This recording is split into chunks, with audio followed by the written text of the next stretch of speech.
6 under day. How you feeling entering the final round? Feel good, yeah. I'm just going to keep trying to do the same things I've been doing. Hitting it good off the tee. It's going to get a little rain tonight, so fairways, should be pretty wide with how soft they are. We haven't been getting much roll, so really you just got to give yourself a lot of chances out here, and there's some birdies to be made, and obviously with the greens softening up even more probably tomorrow, you're going to have to shoot pretty low.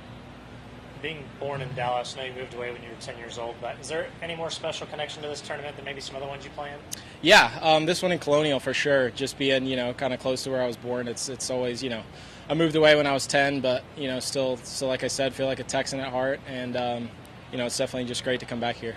Do you have any memories of this tournament growing up? I know you didn't really get into golf till a little bit later, but do you remember anything about this tournament when you were younger? No, I don't think I ever came to the tournament when I was little. I didn't really get into golf till I moved to North Carolina after I was 10. So, but yeah, it's something I've been watching on TV forever, and get that first win would be huge.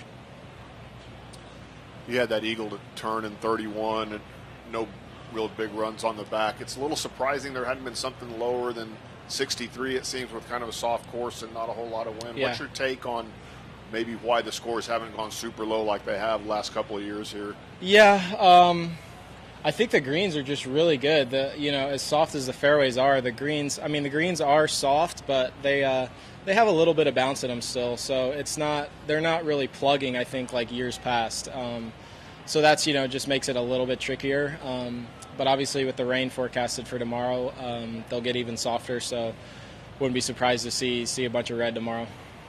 And what's kind of the outlook for you tomorrow? You'll be in contention. Yeah. Don't know how many times that's happened for you, but what's the outlook for you? Yeah, I'm fortunate to play in the final group in Puerto Rico earlier this year, so it wasn't my best day, but I really drew a lot from that, learned a lot, and I'm just excited to be back in position, and have a chance to win. That's all you can ask for. So no matter what happens, I'm gonna be happy and grateful just to be here, and gonna just do the best I can. What's the biggest lesson you took from that Sunday? I think just not getting ahead of yourself. I mean, it's easier said than done, but just going through the process, really just keep learning. I feel like that's the biggest takeaway. I kind of was always just feel like I was projecting, just looking in, the future too much and worrying about what's going to happen instead of, just being able to stay in the present, which, that's what everyone really says. But, there's really some steps you got to take in order to kind of get into that mindset. So I feel like I've made some, haven't had the results I've wanted in the last, few months since then. But I really feel like I'm making really good strides, and it's kind of finally starting to pay off.